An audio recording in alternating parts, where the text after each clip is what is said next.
வணக்கம்.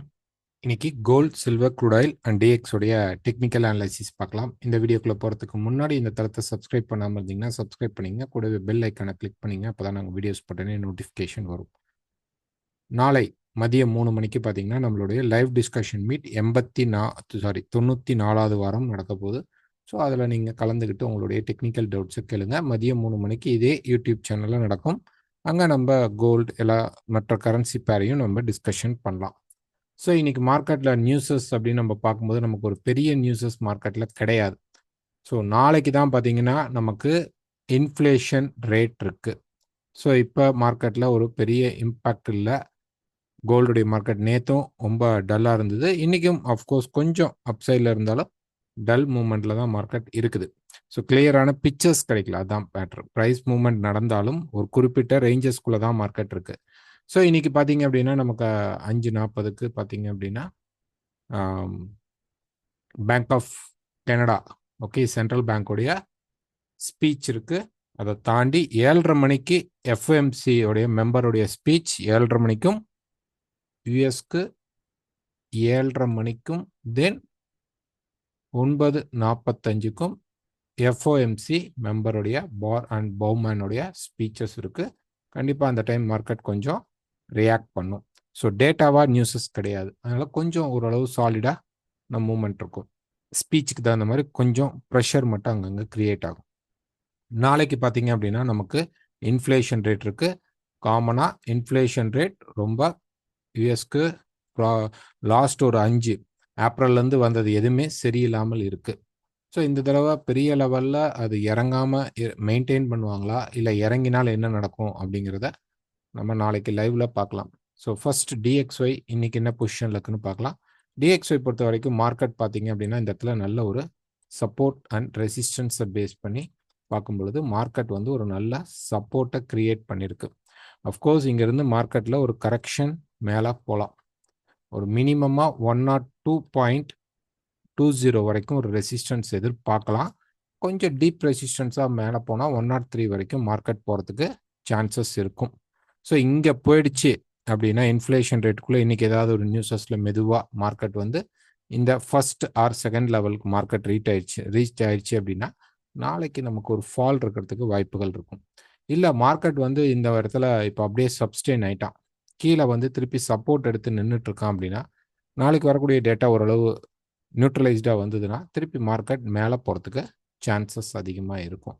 ஸோ இப்போதைக்கு மார்க்கெட் பொறுத்த வரைக்கும் ஒரு சின்ன சப்போர்ட் கிரியேட் பண்ணி மார்க்கெட் நின்றுட்டுருக்கு.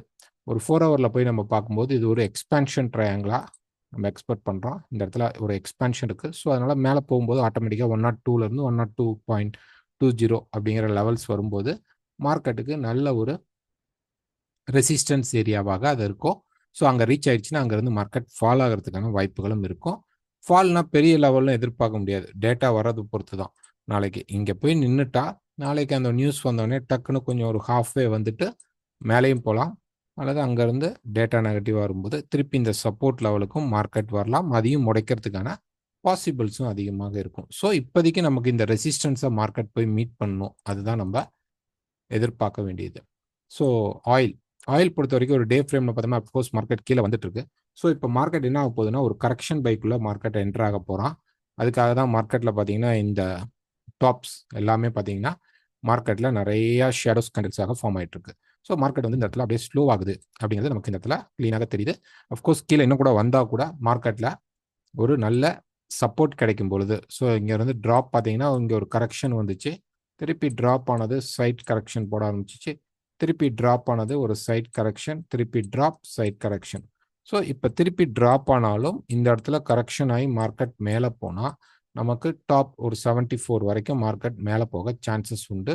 இங்கே பை செட்டப் கிடைக்குதா அப்படிங்கிறது தான் இப்போ நம்ம பார்க்கணும். கீழே வந்தாலும் கூட ஒரு பை செட்டப் கிடைக்குதா அப்படிங்கிறது தான் நம்ம இங்கே நல்லா பார்க்க வேண்டும். இங்கே கிடைச்சிச்சு அப்படின்னா கண்டிப்பாக ஆயில் ஒரு கரெக்ஷன் பைக்குள்ள என்டர் ஆகும். Next silver.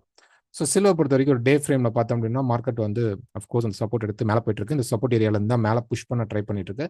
ஸோ இப்போ பார்த்தீங்க அப்படின்னா சில்வருக்கு மேலே போக சான்சஸ் இருக்குன்னா இருக்குது. 28.70 வரைக்கும் மார்க்கெட் மேலே போகும். அதை தாண்டினா 29.40 வரைக்கும் மார்க்கெட் மேலே போய் ரெசிஸ்டன்ஸ் எடுக்கும். இங்கேயும் பார்த்தீங்கன்னா ஒரு மல்டி டிஎக்ஸ்ஒய் மாதிரியே பார்த்தீங்கன்னா இங்கே ஒரு மல்டி சப்போர்ட் எடுத்து மார்க்கெட் நின்றுட்டு இருக்கு.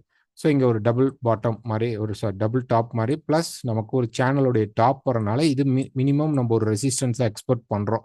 பட் ப்ரைஸ் உடைச்சி மேலே வந்து 29.40 வரைக்கும் இந்த ரன்னிங் சப்ளை ஏரியா வரைக்கும் அப்படி மார்க்கெட் போயிட்டு வந்துச்சு அப்படின்னா திருப்பி ப்ரைஸ் வந்து இந்த சப்போர்ட்டுக்கு வரத்துக்கு ஃபால் ஆகும். ஸோ இந்த ரெண்டு இடமும் நமக்கு ஒரு சின்ன ட்ராப் ஆகிறதுக்கான பாசிபிள் இருக்குது.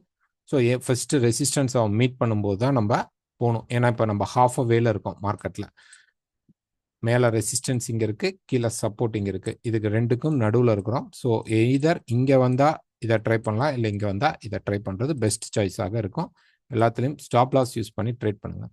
ஸோ கோல்டு பொறுத்த வரைக்கும் பார்த்தீங்க அப்படின்னா மார்க்கெட் வந்து அந்த ரேஞ்ச் ஃபேஸ்க்குள்ளே தான் இப்போ இருக்குது ப்ரைஸ். ஸோ ரேஞ்ச் அப்படின்னு நம்ம சொல்லும்பொழுது இதுதான் மார்க்கெட்டுடைய ரேஞ்ச்.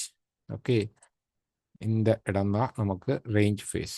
ஸோ ப்ரைஸ் வந்து இதுக்குள்ளே தான் இப்போ இருக்குது. அது ஹாஃப் அ வேல கரெக்டாக சென்டர் பாயிண்டில் மார்க்கெட் நிற்குது. ஓகே, இந்த இடம் தான் நமக்கு ஆல்மோஸ்ட் ஒரு சென்டர் பாயிண்ட். அங்கே தான் ப்ரைஸஸும் நின்றுட்டுருக்கு. ஹாஃப் அ வேல பார்க்கும்போது ஒரு புல்லிஷ் மூவாக இருந்தாலும் இந்த ரேஞ்சுக்குள்ளே எனி டைம் மார்க்கெட் ரெசிஸ்டன்ஸ்ட்டு போகும்போது திருப்பி மார்க்கெட் ஃபால் ஆக வாய்ப்புகள் உண்டு. ஸோ இந்த ரேஞ்ச் ஃபேஸ் விட்டு போனால் தான் நமக்கு ட்ரெண்டிங் மார்க்கெட்டை பார்க்க முடியும். டெக்னிக்கல்ஸும் நல்லா ஒர்க் ஆகும் இந்த ரேஞ்சஸ் மார்க்கெட்டை விட்டு போகும்பொழுது. ஸோ இப்போ ஒரு 4 ஹவர் நம்ம எடுத்துக்கும் போது ஸோ இந்த இடத்துல நம்ம வந்து இப்படி ஒரு ட்ரெண்ட் லைன் வைக்கலாம். பட் அது ஆக்டிவேட் ஆகலை. அதனால் இங்கே இருக்கிற இந்த மல்டி டச்சஸை நம்ம யூஸ் பண்ணிப்போம். இப்போ ப்ரைஸ் மேலே போய் ஒரு ரெசிஸ்டன்ஸ் எடுத்துட்டு கீழே வந்து இந்த ட்ரெண்ட் லைன் பிரேக் ஆனால் தான் மார்க்கெட் நல்ல செல்லிங்குள்ளே போக சான்சஸ் இருக்கும். ஸோ இப்போ ப்ரைஸ் பார்த்தீங்கன்னா மேலே வந்து ஒரு 109.7 வரைக்கும் போயிட்டு இப்போ கீழே வந்துட்டு இருக்கு. ஸோ இது ஒரு செல் ஃபார்மாக இருக்குமா அப்படின்னா இல்லை. இது ஆல்மோஸ்ட் இப்போ வந்து ரெசிஸ்டன்ஸ் ஏரியாக்குள்ளே வந்துட்டான், இல்லைன்னு சொல்ல. இருந்தாலும் இன்னும் கொஞ்சம் மார்க்கெட் மேலே போயிட்டு அதுக்கப்புறம் ஃபாலோ ஆகிறது நல்ல சாய்ஸாக இருக்கும். அல்லது இங்கேருந்து வந்தால் கூட இந்த ட்ரெண்ட் லைன் பிரேக் ஆகும்போது எடுக்கிறது பரவாயில்ல. மேலே ரெசிஸ்டன்ஸ் வந்து ரொம்ப கிளியரான வியூவில் இருக்குது. ரெசிஸ்டன்ஸ் அப்படின்னு நம்ம சொல்லும் பொழுது இந்த டாப்ஸ். ஓகே, இந்த ரெசிஸ்டன்ஸ்ன்னு சொல்லும்போது இந்த பர்டிகுலர் டாப்ஸ் மட்டும்தான். பட் மார்க்கெட்டில் சப்போர்ட்ஸ் எங்கெங்கெல்லாம் இன்டர்மீடியேட்டாக நமக்கு வேலை செய்யுது அப்படின்னு பார்த்தீங்கன்னா இந்த டாப்ஸ், இந்த இடம், ஓகே, இப்போ இந்த இடம், இதெல்லாம் நமக்கு நிறையா சப்போர்ட்ஸ் மார்க்கெட்டில் கிடைக்கும்போது மார்க்கெட் இப்போ கீழே இறங்கினா கூட டக்குன்னு இந்த சப்போர்ட்லேருந்து திருப்பி மேலே போக சான்சஸ் இருக்கும். ஸோ இந்த டாப்புக்கு போயிட்டா நம்ம வந்து ஒரு ஆல்மோஸ்ட் ஒரு கிளியரான செல் ட்ரை பண்ணலாம். இந்த டாப்பும் ஏன்னா இந்த டாப்ஸில் எடுத்த எல்லா செல்ஸ்க்கும் மார்க்கெட் வந்து ஒரு நல்ல ரெஸ்பான்ஸும் பண்ணியிருக்கு. ஒருவேளை நம்ம இதை எக்ஸ்பெக்ட் பண்ணிட்டு இருக்கோம் மார்க்கெட் மேலே பிரேக் பண்ணிட்டான் அப்படின்னா பெரிய பெரிய லெவல் போக மாட்டான். 550லேருந்து 570க்குள்ளே அந்த லெவலுக்கு போன உடனே திருப்பி நமக்கு ஒரு செல் சான்சஸ் கிடைக்கும். அது இது எல்லாத்தையுமே வந்து மார்க்கெட் பிரேக் பண்ணுற அளவு கிடைக்கும். ஸோ இங்கே கிடைக்கக்கூடிய ஒரு செல் இன்டர்மீடியேட்டாக தான் நம்ம எடுக்க முடியும். பக்கமாக இருக்கிற டார்கெட்டு தான் நம்ம எடுக்க முடியும். ஸோ நாங்கள் எக்ஸ்பெக்ட் பண்ணுறது ஒரு 2515க்கு மேலே ஒரு 1820 அந்த லெவலுக்கு பக்கமாக வந்துச்சு. அங்கே திரும்பிச்சுன்னா நமக்கு இந்த லைஃப் டைம் ஹையாக ஸ்டாப் லாஸாக வச்சுக்கிட்டு நம்ம உள்ளுக்குள்ளே போக ட்ரை பண்ணலாம். ஸ்டாப் லாஸ் கம்மியாக இருக்கும்.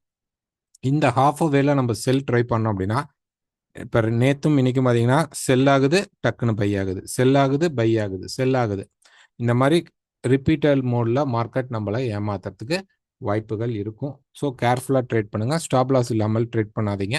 நாளைக்கு நமக்கு கண்டிப்பாக ஏதோ ஒரு சப்போர்ட் ரெசிஸ்டன்ஸ்க்கு இன்றைக்கி மூவ் ஆகி மார்க்கெட் நின்றுச்சு அப்படின்னா, இல்லை கன்ஃபர்மேஷன் ஏதாவது கிடைச்சிச்சு அப்படின்னா நம்ம நாளைக்கு லைவில் அதை உங்களுக்கு சொல்கிறோம்.